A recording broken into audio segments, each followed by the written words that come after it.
Hello and welcome to Serious Economics. Today we are going to start block 5, which is Industry, Structure, Policy and Make in India. Okay, in the previous video we have already covered block 1, which is India at independence, block 2 which planning in India, block 3 is related to the 1991 reform, and block 4 is related to agricultural structure. And now we are going to see block 5, which is industrial structure. So let's begin the class. Industrial structure and PSC. Okay, so अब हम जा रहे हैं industrial structure की बात करने. ठीक है, तो इसका मतलब होता है कि किसी देश के इंडस्ट्रियल सेक्टर का कंपोजिशन क्या है और कौन कौन से सेक्टर उसकी इंडस्ट्रियल ग्रोथ को ड्राइव कर रहे हैं. इंडिया के इंडस्ट्रियल स्ट्रक्चर को ब्रॉडली 3 पार्ट्स में डिवाइड किया जा सकता है: public sector enterprises, private corporate sector and MSME sector. ठीक है, इंडिया के इंडस्ट्रियल स्ट्रक्चर को 3 पार्टों में डिवाइड किया जा सकता है: public sector, private sector and MSME sector. ठीक है, आज इंडिया के जीडीपी में इंडस्ट्री का कंट्रीब्यूशन लगभग कितना है? 28% है. ठीक है, आज इंडिया की जीडीपी में इंडस्ट्री का कंट्रीब्यूशन लगभग 28% है. ये शेयर पिछले कई सालों से रिलेटिवली स्टैग्नेंट रहा है.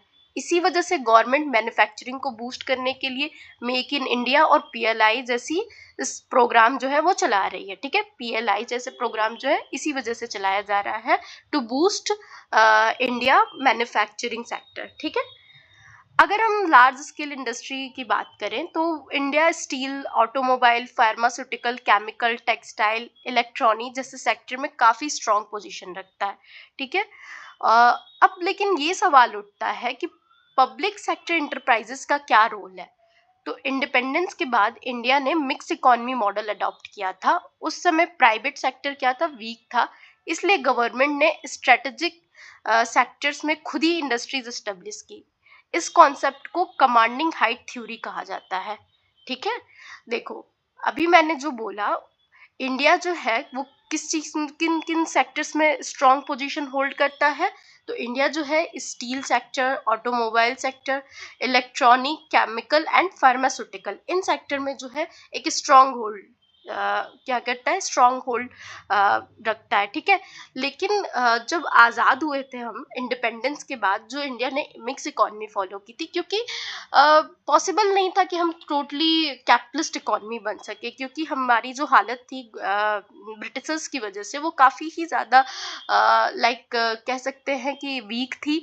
इस वजह से गवर्नमेंट ने क्या किया कि जो स्ट्रेटेजिक सेक्टर है, और हम में गुलामी का जो होता है ना असर, वो भी बहुत ज़्यादा था. हम इतने डरे हुए थे कि हम अपने सेक्टर्स को ओपन नहीं करना चाहते थे, क्योंकि हमें डर था कि हम जब तक खुद मजबूत ना होंगे कोई और आके फिर से हम पे इसी तरह कब्जा कर लेगा. ठीक है, तो इस वजह से जो गवर्नमेंट है उस वक्त डिसाइड करती है कि स्ट्रेटेजिक सेक्टर वो खुद कंट्रोल करेगी. ठीक है, तो स्ट्रेटेजिक सेक्टर जब वो खुद कंट्रोल करने का जब बात ये कहता है गवर्नमेंट, तो इस थ्योरी को बोला गया कमांडिंग हाइट्स थ्योरी. ठीक है, याद रखना, इस थ्योरी को क्या बोला गया? Commanding Heights theory. इसके एग्जाम्पल हैं जैसे कि ओएनजीसी हुआ, एनटीपीसी हुआ, सेल हुआ, इंडियन ऑयल हुआ या कोल इंडिया हुआ. ठीक है, ये सारे सेक्टर जो है स्ट्रेटेजिक सेक्टर थे जिन्हें गवर्नमेंट कंट्रोल करती थी. इनका ऑब्जेक्टिव सिर्फ प्रॉफिट अर्न करना नहीं था, बल्कि इंफ्रास्ट्रक्चर डेवलपमेंट, एम्प्लॉयमेंट जनरेशन और स्ट्रेटेजिक सिक्योरिटी को प्रोवाइड करना भी था.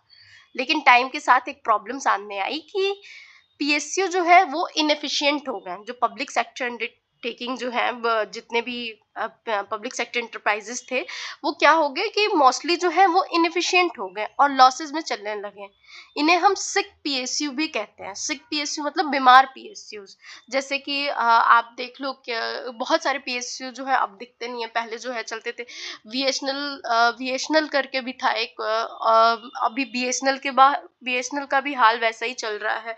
ठीक है, तो रिसेंट में आप देख सकते हो कि कितने सारे पीएसयूज का जो है इसी तरह हाल चल रहा है. ठीक है, ठीक है, अब देखो, जब इन्हें सिक पीएसयू कहने लगे। तो जब गवर्नमेंट को भी दिखाई देता है कि अरे पीएसयू जो है वो तो इनएफिशिएंट हो गए हैं, क्योंकि क्या होता है ना कि सरकारी नौकरी पाने के बाद कोई काम नहीं करना चाहता है, ठीक है। तो ऐसा आज से नहीं है, बहुत पहले से चलता आ रहा है। जो भी सरकारी नौकरी में आते थे, दे नो कि उनको निकाला नहीं जा सकता है, उन पे अकाउंटेबिलिटी नहीं सेट होगी, और होगी भी तो ज्यादा से ज्यादा सस्पेंशन होगा। दैट्स वाई वो जो है कोई ढंग से काम करना नहीं चाहता था, और इनएफिशिएंसी जो है अपर से लेके लोअर लेवल तक हायरार्की में ही पूरी इनएफिशिएंसी हो गई थी। दैट्स वाई जो है, जो इंडस्ट्रीज थी वो क्या होने लगी, फेल होने लगी, ठीक है। तो गवर्नमेंट को भी ये दिखाई दे रहा था कि जो है पीएसयू जो है वो क्या कर रही है, लॉस मेकिंग हो रही है, ठीक है। तो जब लॉस मेकिंग पीएसयू को गवर्नमेंट कंटिन्यूअसली सपोर्ट करती रही, तो क्या हुआ, पब्लिक रिसोर्सेज पर क्या पड़ने लगा, बर्डन पड़ने लगा, ठीक है। इसी वजह से गवर्नमेंट ने क्या डिसाइड किया कि वो डिसइन्वेस्टमेंट और प्राइवेटाइजेशन की पॉलिसी अडॉप्ट करेंगे, ठीक है। जब गवर्नमेंट ने क्या किया कि देखा कि पीएसयू जो है लॉस बर्डन कर रही हैं, तो गवर्नमेंट ने कहा कि भाई हमें सपोर्ट करना पड़ेगा, हम ऐसी इतनी बड़ी बड़ी इंडस्ट्रीज को फेल होते हुए नहीं अलाउ कर सकते हैं, फेल होते हुए इसको ऐसे नहीं छोड़ सकते। गवर्नमेंट शुड इंटरफेयर, क्योंकि बहुत सारे लोगों की वेलफेयर का जो रिसोर्सेज है वो इस पे डिपेंडेंट है।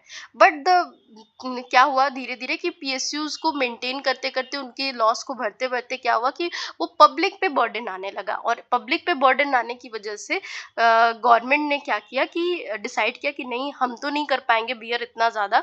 तो गवर्नमेंट ने क्या किया कि डिसइन्वेस्टमेंट और प्राइवेटाइजेशन की पॉलिसी अडॉप्ट कर ली, ठीक है। जैसे कि रिसेंटली में ही अभी एयर इंडिया का प्राइवेटाइजेशन हुआ, इसका एक इम्पॉर्टेंट एग्जाम्पल है, ठीक है। अब इंडस्ट्रियल डेवलपमेंट के लिए फॉरेन कैपिटल भी बहुत इंपॉर्टेंट है, इसलिए इंडिया ने एफडीआई पॉलिसी को भी ग्रेजुअली क्या किया, लिबरलाइज किया। एफडीआई पॉलिसी जो है ग्रेजुअली लिबरलाइज होने का मतलब है कि जब कोई फॉरेन कंपनीज इंडिया में लॉन्ग टर्म प्रोडक्टिव इन्वेस्टमेंट करती है, तो गवर्नमेंट जो है उसे अलाउ करती है कि आप जो है आ सकते हो, आप इन सेक्टर्स में इतने इतने परसेंटेज का आप जो है हिस्सा ले सकते हो और इन्वेस्ट कर सकते हो, ठीक है। और पार्टनरशिप पे लॉन्ग टर्म के लिए अगर आप आ रहे हो तो you are like more to welcome, ठीक है। तो सेक्टर जो है कौन कौन से अप्रूवल की, लेकिन किन किन में एफडीआई के अप्रूवल की जरूरत होगी, तो जैसे कि डिफेंस हुआ, उसमें जो है अबव 74 से अधिक अगर आपको मतलब एफडीआई मतलब आ रहा है, तो उसके लिए गवर्नमेंट की अप्रूवल चाहिए। ब्रॉडकास्टिंग हुआ या इंश्योरेंस हुआ या बैंकिंग हुआ, इन सेक्टर्स में, ठीक है। टोटल एफडीआई स्टॉक जो है अप्रोक्सीमेटली 950 बिलियन है इंडिया का, ठीक है। और एनुअल एफडीआई इनफ्लो जो है कितना साल भर में हमारे यहाँ जो फॉरेन डायरेक्ट इन्वेस्टमेंट है वो आता है अप्रोक्सीमेटली $17 बिलियन, ठीक है। ये डाटा है फाइनेंशियल ईयर 24 का मेरे पास अभी, ठीक। तो टॉप सोर्स कंट्री कौन कौन सी है हमारे लिए फाइनेंशियल फॉरेन डायरेक्ट इन्वेस्टमेंट की, तो मॉरिशस है, सिंगापुर है, यूएसए है, नीदरलैंड्स है, ठीक है। तो मॉरिशस जो है रूट है वो किसके लिए, टैक्स इफिशिएंसी के लिए, ठीक है।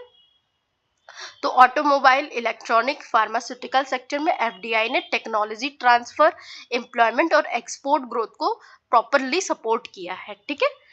चलो अब बात करते हैं हम अपने एमएसएमई सेक्टर की, ठीक है। तो अब हम इंडियन इकोनॉमी के इसे कह सकते हैं एमएसएमई सेक्टर को कि इंडियन इकोनॉमी का बैकबोन है, ठीक है। तो इसे जो है कहा भी जाता है कि जो MSME micro small medium enterprises जो है वो क्या है, वो इंडियन इकोनॉमी की बैकबोन है, ठीक है। तो एमएसएमई का फुल फॉर्म मैंने बता दिया कि इसका फुल फॉर्म होता है micro small and medium enterprises, ठीक है। ये सेक्टर इसलिए इंपॉर्टेंट है क्योंकि इंडिया जैसे लेबर अबेंडेंट कंट्री में एम्प्लॉयमेंट क्रिएशन का सबसे बड़ा सोर्स जो है वो एमएसएमई ही है, ठीक है। आज एमएसएमई में लगभग 30% ऑफ जीडीपी, आज जो एमएसएमई है वो लगभग 30% ऑफ जीडीपी कंट्रीब्यूट करता है, 48% एक्सपोर्ट में कंट्रीब्यूट करता है, और 11 करोड़ से अधिक लोगों को एम्प्लॉयमेंट भी प्रोवाइड करता है एमएसएमई सेक्टर, ठीक है। सो यहाँ से जो डाटा है ये हाईलाइटेड है कोर आइडिया में कि 30% ऑफ जीडीपी का कंट्रीब्यूशन है एमएसएमई का, 48% एक्सपोर्ट का, एंड 110 मिलियन को आप इस तरफ 111 करोड़ में कन्वर्ट करोगे, ठीक है। तो 110 मिलियन एम्प्लॉयमेंट जो है प्रोवाइड करता है, ठीक है। इसलिए इकोनॉमिस्ट इसे क्या कहते हैं, एमएसएमई सेक्टर को ग्रोथ विथ एम्प्लॉयमेंट, ग्रोथ का एम्प्लॉयमेंट इंजन कहते हैं इसे, ठीक है। 2020 में जो है गवर्नमेंट ने एमएसएमई की क्लासिफिकेशन को रिवाइज कर दिया है, ठीक है। तो क्या रिवाइज करके क्लासिफिकेशन की गई है, तो माइक्रो इंटरप्राइजेस जो है अब वो सबसे छोटी यूनिट होती हैं, और स्मॉल इंटरप्राइजेस क्या होती हैं, उससे बड़ी यूनिट होती हैं। एंड मीडियम इंटरप्राइजेस कंपैरेटिवली क्या होती हैं, लार्जर स्केल पर ऑपरेट करती हैं। और अब देखो, अब ये क्वेश्चन ये है कि अगर एमएसएमई इतने ही इंपॉर्टेंट हैं तो फिर उनके सामने चैलेंजेस क्या हैं। तो सबसे बड़ा चैलेंज है एमएसएमई के पास, वो है क्रेडिट की एबिलिटी, ठीक है। सबसे बड़ा एमएसएमई के पास चैलेंज क्या है, क्रेडिट की एबिलिटी। बैंक्स जो है जनरली क्या करती हैं, लार्ज फर्म्स को लोन देना प्रेफर करते हैं, क्योंकि उनमें जो है डिफॉल्ट रिस्क जो होता है वो कंपैरेटिवली कम होता है। दूसरा चैलेंज टेक्नोलॉजी अपग्रेडेशन का भी है एमएसएमई के पास। तो जैसे कि मॉडर्न मशीनरी और ऑटोमेशन जो है अडॉप्ट करना क्या है, एक्सपेंसिव होता है एमएसएमई के लिए। तो दूसरा चैलेंज ये है कि उनमें जो है टेक्नोलॉजी अपग्रेडेशन थोड़ा उनके लिए मुश्किल हो जाता है, ठीक है। तीसरा चैलेंज जो है मार्केट कंपटीशन का है। एमएसएमई जो है बड़े बड़े जायंट के सामने मार्केट कंपटीशन में उतना उतना ज़्यादा जो है वो अच्छा नहीं कर पाती हैं, ठीक है, या उतनी ज़्यादा मतलब खड़ी नहीं हो पाती हैं वो बड़े बड़े जायंट्स के सामने, ठीक है। तो एमएसएमई को एक तरफ लार्ज डोमेस्टिक फर्म और दूसरी तरफ चीप इंपोर्ट से कंपटीशन क्या करना पड़ता है, फेस करना पड़ता है, ठीक है। मतलब एक तरफ तो डोमेस्टिक फर्म जो है लार्ज बड़े बड़े, उनसे भी कंपटीशन, ऊपर से जो चीप इंपोर्ट करके भी लोग ले आ रहे हैं, जो कंपनीज ले आ रही हैं, उनसे भी कंपटीशन फेस करना पड़ता है, ठीक है। इसलिए गवर्नमेंट ने पीएम मुद्रा योजना, सीजीटीएमएससी करके, सीजीटीएमएससी जो है वो क्या है, credit guarantee fund trust for micro and small enterprises, ठीक है। जो सीजीटीएमएससी है वो क्या है, credit guarantee fund trust for micro and small enterprises, जिसमें कोलेट्रल फ्री लोन जो है वो एमएसएमईज को दिया जाएगा। और क्या गवर्नमेंट ने लॉन्च किया है, उद्यम रजिस्ट्रेशन उन्होंने लॉन्च किया है। उद्यम रजिस्ट्रेशन क्या है, ऑनलाइन एमएसएमई रजिस्ट्रेशन पोर्टल है, ठीक है। और ईसीएलजीएस क्या है, ईसीएल जैसे प्रोग्राम जो है लॉन्च किए हैं उन्होंने। तो ईसीएलजीएस क्या है, तो emergency credit line guarantee scheme है, ठीक है। ये कोविड के दौरान जो है ये लॉन्च की गई थी, जिसमें 3.68 लाख करोड़ का गारंटेड लोन जो है एमएसएमई को देने का वादा किया गया है, ठीक है। और सिडबी को स्पेसिफिकली क्या कहा गया है, सिडबी को स्पेसिफिकली एमएसएमई डेवलपमेंट के लिए इस्टेब्लिश किया गया है। सिडबी का फुल फॉर्म क्या है, small industries development bank of India, ठीक है। ये एपेक्स डेवलपमेंट बैंक है, किसके लिए, एमएसएमई के लिए, ठीक है। तो ओवरऑल जो एमएसएमई सेक्टर में हमें क्या याद रखना है, जो अब MSME sector and industrial sector structure जो अभी तक हमने पढ़ा है, इसमें क्या याद रखना है, मैं उसको कंक्लूड करती हूँ। देखो, एमएसएमई सेक्टर में मैंने अभी बताया, जो इसकी जो डिफिनीशन है वो रिवाइज्ड हो गई है 2020 में। तो क्या बनी है डिवीजन रिवाइज होके, तो माइक्रो जो है वो सबसे छोटी यूनिट होगी, जिसमें इन्वेस्टमेंट जो है 1 करोड़ का होगा, ठीक है। मतलब जो पर्सन 1 करोड़ का इन्वेस्टमेंट लगा रहा है, वो जो बना रहा है यूनिट या जो फैक्ट्री, उसकी फैक्ट्री को हम माइक्रो फैक्ट्री कहेंगे, ठीक है। और जो फैक्ट्री तो 1 करोड़ की बना रहा है, पर टर्नओवर जो उस फैक्ट्री का आएगा, ठीक है, रिटर्न कह सकते हो, या मतलब जब वो फैक्ट्री धीरे धीरे डेवलप्ड होगी तो 1 करोड़ के इन्वेस्टमेंट के साथ वो प्रोडक्शन जो है, इसी तरह से कहते हैं टर्नओवर, इसी तरह से ले लो कि आप प्रोडक्शन करते हो, बेचते हो, चीजें करते हो, तो आपकी वैल्यूएशन बढ़ती जाती है। आप कोई चीज स्टैब्लिश करने में कम पैसे लगते हैं, बट जब आप उसको रन करते हो तो उसकी वैल्यूएशन एक्सपेंशन की वजह से जो है वो, उस चीज को हम टर्नओवर कह सकते हैं यहाँ पे फॉर जनरल पर्पस, ठीक है। तो माइक्रो जो है, माइक्रो फर्म जो है वो सबसे स्मॉल यूनिट माना गया। स्मॉल को स्मॉल नहीं माना गया, माइक्रो को माना गया, जिसमें इन्वेस्टमेंट जो है आपका 1 करोड़ का होगा, और टर्नओवर जो है उसमें कितना होना चाहिए, अप टू 5 करोड़, मतलब 5 करोड़ या उससे कम, ठीक है। जो जो जिस फैक्ट्री का होगा इस तरह का स्ट्रक्चर, कि उसमें इन्वेस्टमेंट जो है 1 करोड़ का लगा होगा, और उसकी जो टर्नओवर है वो 5 करोड़ या उससे कम की होगी, वो होगा हमारा माइक्रो फॉर्म, ठीक है। ये यूजीसी नेट में पूछ देता है। स्मॉल, फिर स्मॉल फैक्ट्री या सॉरी स्मॉल एमएसएमई किसे कहा जाएगा, जिस फैक्ट्री में इन्वेस्टमेंट जो है 10 करोड़ से कम या 10 करोड़ तक लगा होगा, उसे हम स्मॉल कंसिडर करेंगे।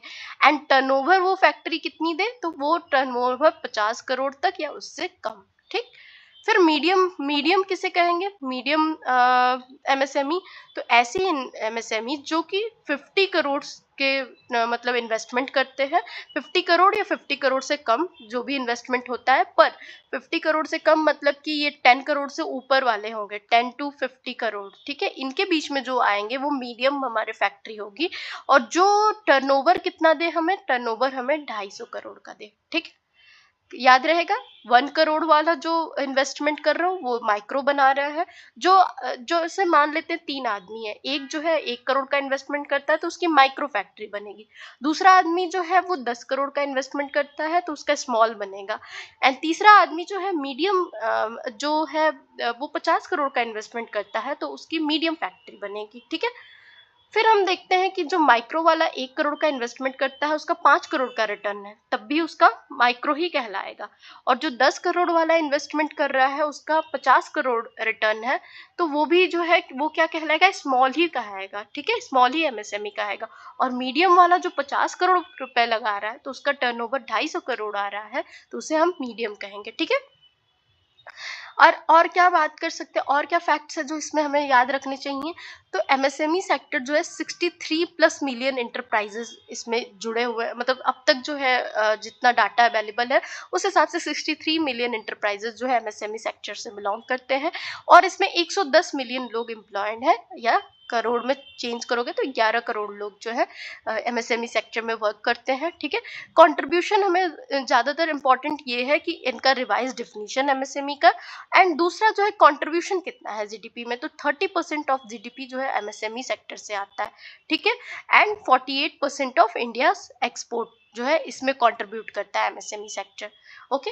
एंड इसके लिए स्कीम कौन कौन सी लाई गई है, इनफॉर्मल नेचर भी देख लेते हैं। इनफॉर्मल नेचर जो है 90% आर माइक्रो इनफॉर्मल, ठीक है, मोस्टली जो एमएसएमई सेक्टर है, याद रखना ये डाटा कि 90% आर छोटे हैं और इनफॉर्मल है, ठीक है। मीडियम और स्मॉल तो बहुत कम है, जितने भी अभी हमने देखे 63 मिलियन एंटरप्राइजेस उसमें 90% आर माइक्रो, ठीक है। एंड पॉलिसी उनको सपोर्ट करने के लिए क्या क्या बनाई गई है, तो मुद्रा बैंक, याद रखना, पीएम मुद्रा योजना स्कीम्स में पूछे जा सकते हैं इंडियन इकोनॉमी के, मुद्रा बैंक या पीएम मुद्रा योजना जो कि लोन देता है 10 लाख का माइक्रो एंटरप्राइजेस के लिए, ठीक है। 10 लाख का लोन कौन देता है, मुद्रा बैंक, पीएम मुद्रा योजना, ठीक है। क्रेडिट गारंटी की बात करें तो क्रेडिट गारंटी जो है वो fund trust for micro and small enterprises, इसका पूरा फुल फॉर्म है credit guarantee fund trust for micro and small enterprises. ये दूसरी पॉलिसी है जिसका नाम है CGTMSE, ठीक है, और इसका काम है कोलेट्रल फ्री लोन देना एमएसएमईज को। गवर्नमेंट जो है प्रोक्यूर करती है उसमें 25% जो है सेंट्रल गवर्नमेंट, ठीक है, central government procurement must be from MSME, ठीक है। मतलब जो ये क्रेडिट दिया जा रहा है कोलेक्टर फ्री लोन 20 मतलब इन लोगों को एमएसएमईज को, उसमें गवर्नमेंट का प्रोक्यूरमेंट 25% होगा, स्पेशली सेंट्रल गवर्नमेंट का, ठीक है। उसके बाद इसमें उद्यम रजिस्ट्रेशन की बात की है जो रिलेटेड है एमएसएमई रजिस्ट्रेशन पोर्टल से। फिर ECLGS जो कि कोविड में लॉन्च हुआ था जिसमें 3.68 लाख करोड़ जो है गारंटेड लोन की बात की गई है टू एमएसएमई। एंड सिडबी जो है वो एपेक्स डेवलपमेंट बैंक है फॉर एमएसएमई, इसी के लिए स्टैब्लिश किया गया, ठीक। अब बात करते हैं इंडस्ट्रियल स्ट्रक्चर में भी क्या हमें फैक्ट्स याद रखने थे, ठीक है। तो फैक्ट्स ये थे इसमें याद रखने लायक कि जो FDI स्टॉक है वो $950 बिलियन जो है due to liberalisation of foreign direct investment जो है अप्रोक्सीमेटली हमारे पास आ रहा है, जिसमें से मेन जो टॉप सोर्सेस कंट्री हैं वो Mauritius, Singapore, USA and Netherland है। और एनुअल जो FDI इनफ्लो है अप्रोक्सीमेटली $17 बिलियन जो है हमारे यहाँ आता है। एंड डिफेंस सेक्टर में जब आप अबव 74% से ज़्यादा FDI लाओगे तो आपको गवर्नमेंट की परमिशन की ज़रूरत पड़ेगी, ठीक है। तो किस किस सेक्टर में रिक्वायर है अप्रूवल, तो ब्रॉडकास्टिंग में, इंश्योरेंस में, बैंकिंग में एंड डिफेंस में, ठीक है। और इसके बारे और क्या जान सकते हैं हम इसमें फैक्ट्स, और कुछ याद करने लायक है नहीं, ठीक है। अब आगे चलते हैं हम। आफ्टर दैट हम पढ़ने जा रहे हैं make in India and PLI schemes, ठीक है। Make in India and PLI schemes के बारे में पढ़ें तो एक इम्पॉर्टेंट फैक्ट याद रखिए कि चाइना की इकोनॉमी जो है success largely manufacturing led growth पर बेस्ड रही है, ठीक है। तो हम जब पढ़ने जा रहे हैं make in India and PLI scheme, तो ये इंडिया की मैन्युफैक्चरिंग स्ट्रेटजी पर बनी है, make in India and PLI scheme, ठीक है। तो इससे पहले हमें ये जानना जरूरी था कि जो चाइना है उसका जो सक्सेस है वो लार्जली किस लिए है, मैन्युफैक्चरिंग लेड ग्रोथ पर बेस्ड था। इसलिए इंडिया ने भी अपनी चीज़ों को रिवाइज किया, देखा, समझा, अपने इकोनॉमी स्ट्रक्चर को समझा, तो पता चला कि हमारी जो मोस्टली जो ग्रोथ है वो क्यों नहीं बहुत फास्ट बढ़ पा रही है, क्योंकि we are just a service sector nation, consumerism हमारे यहाँ ज़्यादा है, प्रोडक्शन कम हो रहा है, ठीक है। इस वजह से make in India and PLI scheme जैसी चीज़ें लाई गई, ठीक है। तो इंडिया जो है आज से नहीं, ट्रेडिशनली ही सर्विस लेड ग्रोथ मॉडल जो है फॉलो करता था। इसी गैप को रिड्यूस करने के लिए सितंबर 2014 में सितंबर 2014 में make in India initiative launch किया गया। इसका प्राइमरी ऑब्जेक्टिव था मैन्युफैक्चरिंग शेयर को GDP में इंक्रीज करना और इंडिया को ग्लोबल मैन्युफैक्चरिंग हब बनाना। गवर्नमेंट चाहती थी कि manufacturing sector large scale employment generate करे और इंपोर्ट पर डिपेंडेंसी रिड्यूस हो, ठीक है। तो मेक इन इंडिया के फोकस सेक्टर में इलेक्ट्रॉनिक्स था, डिफेंस था, फार्मास्यूटिकल था, ऑटोमोबाइल था, टेक्सटाइल था और फूड प्रोसेसिंग शामिल, ठीक है। लेकिन सिर्फ स्लोगन से मैन्युफैक्चरिंग ग्रोथ नहीं आती है, उसके लिए इंफ्रास्ट्रक्चर, लॉजिस्टिक और इंसेंटिव्स की भी ज़रूरत होती है। इसी कॉन्टेक्स्ट में इंडस्ट्रियल कॉरिडोर जैसे फ्रेट कॉरिडोर और स्पेशल इकोनॉमिक जोन को डेवलप किया गया, ठीक है। अब हम समझते हैं, ये तो था हमारी story behind make in India, ठीक है। अब हम आते हैं, समझते हैं PLI स्कीम पर, ठीक है। तो PLI स्कीम में आप जस्ट हेडफोन लगाओ और इस चीज़ को सुनो, आपको सारी चीज़ें क्लियर हो जाएंगी, ठीक है। इन लास्ट मैं आपको जब स्टोरी फॉर्म में समझा दूंगी चीज़ें, उसके बाद आप इन लास्ट जो है मैं फैक्ट्स को भी कंक्लूड करूंगी, ठीक है। क्योंकि इन लास्ट हमें यही गेन करना है कि हमने इस जो जो भी पढ़ा है उससे हमें याद क्या रखना है अपने एग्जाम के लिए, ठीक है। तो PLI स्कीम की बात करें तो PLI का फुल फॉर्म है प्रोडक्शन लिंक्ड इनिशिएटिव, ठीक है। PLI का फुल फॉर्म क्या है, production linked initiative. Traditionally subsidy system में गवर्नमेंट प्रोडक्शन से पहले सपोर्ट देती थी, ठीक है। ट्रेडिशनली क्या करती थी गवर्नमेंट जो है, सब्सिडी सिस्टम में जो है गवर्नमेंट जो है पहले सपोर्ट देती थी, ठीक है। लेकिन PLI जो है परफॉर्मेंस बेस्ड इंसेंटिव सिस्टम है। मतलब क्या कहने का है इसका कि ट्रेडिशनली जो गवर्नमेंट थी ना, वो आप प्रोडक्शन कर रहे हो तो जब आप मार्केट में बेचने जा रहे हो तो आपको सब्सिडी प्रोवाइड करती थी, ठीक है। तो जिससे कि अगर मतलब आप जो टैक्सेस हैं या उन इससे आपका बेनिफिट हो जाता था, ठीक है। तो इसलिए लेकिन अब जो है वो क्या हो गया, अब वो गवर्नमेंट ने चेंज कर दिया है कि सब्सिडी सिस्टम में हम सपोर्ट नहीं करेंगे आपको कि आपको सब्सिडी दे के प्रोटेक्ट करें। हम आपको क्या करेंगे, आपके परफॉर्मेंस बेस पे इंसेंटिव देंगे। अगर आप अच्छा परफॉर्म करोगे तो गवर्नमेंट और आपको इंसेंटिव्स देगी टू ग्रो, ठीक है। इसके बाद यानी कंपनी जो है जितना ज़्यादा एडिशनल प्रोडक्शन करेगी उतना ज़्यादा उसको गवर्नमेंट इंसेंटिव देगी, ठीक है। इसीलिए इसे आउटपुट बेस्ड इंसेंटिव स्कीम भी कहा गया, PLI स्कीम को। गवर्नमेंट ने mobile manufacturing, pharmaceutical, telecom, automobile, advance chemistry, batteries और सोलर मॉड्यूल जैसे 14 सेक्टर को PLI के अंडर कवर किया है। इसी पॉलिसी का ऑब्जेक्टिव है, मतलब इस पॉलिसी का ऑब्जेक्टिव है कि डोमेस्टिक मैन्युफैक्चरिंग को इंक्रीज करना, एक्सपोर्ट बढ़ाना और ग्लोबल वैल्यू चेन में इंडिया की पार्टिसिपेशन को स्ट्रेंथन करना। आज एप्पल के आईफोन जो है वो इंडिया में असेंबल हो रहे हैं, मोबाइल एक्सपोर्ट जो है शार्पली इंक्रीज हुए हैं और सेमीकंडक्टर मैन्युफैक्चरिंग को भी पॉलिसी सपोर्ट दिया जा रहा है PLI स्कीम के थ्रू। इसलिए अगर एग्जाम पर्सपेक्टिव से अगर याद रखना है तो ये याद रखिएगा कि make in India is a broad manufacturing strategy, whereas PLI जो है is a specific incentive mechanism to achieve that strategy. Okay, in simple word, make in India जो है is make in India is the vision but PLI is the instrument, ठीक है। तो हमने क्या समझा कि मेक इन इंडिया जो है लॉन्च हुई है सितंबर 2014 में बाय PM मोदी। इसका गोल क्या था, तो मैन्युफैक्चरिंग इंक्रीज करना, ठीक है, मैन्युफैक्चरिंग शेयर को इंक्रीज करना GDP में टू 25%, ठीक है, 25% जो है मैन्युफैक्चरिंग, जो पहले हम 16% अपना जीडीपी में कंट्रीब्यूट कर रहे हैं मैन्युफैक्चरिंग सेक्टर के थ्रू, तो जो मेक इन इंडिया जब 2014 में लॉन्च हुआ था प्राइम मिनिस्टर मोदी द्वारा, तो उन्होंने कहा कि हमारा गोल ये है, इस स्कीम का, मेक इन इंडिया का गोल है कि जो हम मैन्युफैक्चरिंग में 16% गोल कर रहे हैं, कि हम 16% कंट्रीब्यूट कर रहे हैं जीडीपी में, उसे बढ़ा के हमें 25% तक ले जाना है। ठीक है, उसके बाद जो है इस ये जो मैन्युफैक्चरिंग, और ये क्या करेगा, मेक इन इंडिया जो है वो 100 मिलियन जो है मैन्युफैक्चरिंग जॉब भी क्रिएट करेगा। ठीक है, और मेक इन इंडिया क्या करेगा कि ग्लोबल मैन्युफैक्चरिंग हब भी बनाएगा इंडिया को। ठीक है, और इसमें फोकस सेक्टर क्या क्या था, तो याद रखना, इलेक्ट्रॉनिक्स, डिफेंस, फार्मास्यूटिकल,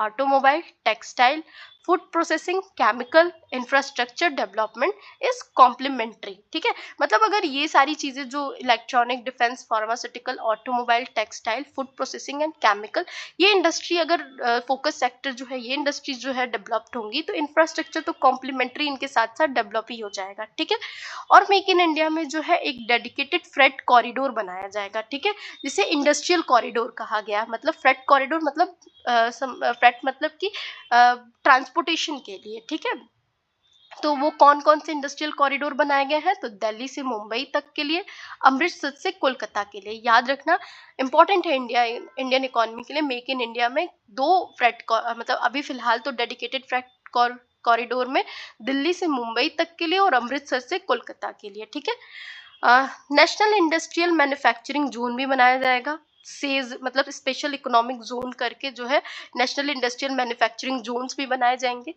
अब आते, ये तो रहा मेक इन इंडिया में याद करने वाली चीजें, क्या कि 2014 में लॉन्च हुआ। इसका गोल ये है कि 16% जो कंट्रीब्यूशन है जीडीपी में हमारा मैन्युफैक्चरिंग का, उसे बढ़ा के 25% करना है।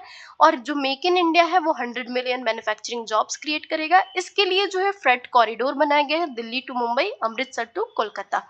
ठीक है, इसके बाद बात करें प्रोडक्शन लिंक इंसेंटिव की, जो कि पीएलआई स्कीम है। ठीक है, पीएलआई स्कीम में हमें ये याद रखना है कि ये लॉन्च हुई थी 2020 से 21 में। ठीक है, याद रखना, कोविड टाइम पीरियड में जो है पीएलआई स्कीम जो है वो लॉन्च हुई थी। और इसमें गवर्नमेंट जो है वो इंसेंटिव देती है 4 to 6% का आपके इंक्रीमेंटल प्रोडक्शन पे। ठीक है, और कब तक, 5 साल के लिए, बेस ईयर में। अगर आप नया मैन्युफैक्चरिंग कोई खोलते हो तो आपको 5 साल तक गवर्नमेंट जो है आपके एक्स्ट्रा प्रोडक्शन पे 4 to 6% आपको इंसेंटिव देगी। ठीक है, और ये डिजाइन किस लिए किया गया है, टू अट्रैक्ट ग्लोबल कंपनीज जो कि मैन्युफैक्चरिंग करें इंडिया में आके। ठीक है, और इसमें 14 सेक्टर्स इंक्लूड किए गए। इस सेक्टर में अगर कंपनीज आती हैं, अपना काम करती हैं इस तरह से, तो गवर्नमेंट उन्हें इंसेंटिव देगी। इसी में जो लार्जेस्ट एप्पल, जो इलेक्ट्रॉनिक मतलब मोबाइल फोन एंड इलेक्ट्रॉनिक भी इंक्लूडेड है, तो एप्पल जो है इसी स्कीम के तहत आके इंडिया में मैन्युफैक्चरिंग स्टार्ट कर चुका है। ठीक है, तो largest Apple supplier like Foxconn and पैक्ट्रॉन जो है, उन्होंने भी कमिट किया है कि वो आके इंडिया में ही मैन्युफैक्चर करेंगे। ठीक है, pharmaceutical and medical device, automobile and auto components जो है, ये सारी और भी अदर सेक्टर्स हैं। इतने सेक्टर्स हमें याद नहीं होंगे, तो ओवरऑल मेन जो भी इंपॉर्टेंट सेक्टर्स हैं, इंडिया जो है उसमें इंसेंटिव देगा पीएलआई स्कीम के।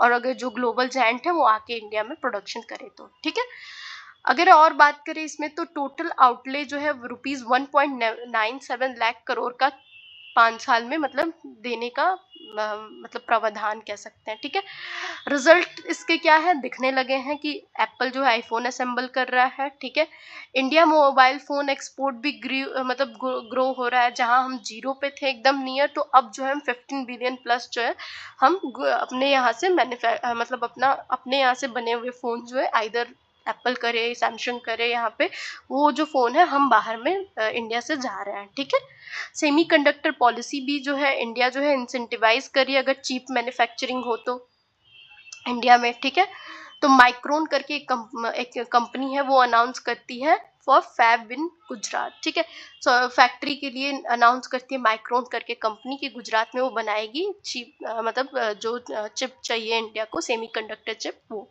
ठीक है, दैट्स इट। तो ओवरऑल पीएलआई स्कीम में 2020 से 21 में लॉन्च हुई थी। इसमें 14 सेक्टर्स को इंसेंटिव देने की बात कही है गवर्नमेंट ने, एंड गवर्नमेंट 5 साल तक उसको सपोर्ट करेगी। कोई भी नई मैन्युफैक्चरिंग आती है बाहर से या इंडिया में ग्रो करती है, टू 4 to 6%। ठीक है, चलो अब नेक्स्ट हम बात करते हैं हमारे ब्लॉक 6 विच इज सर्विस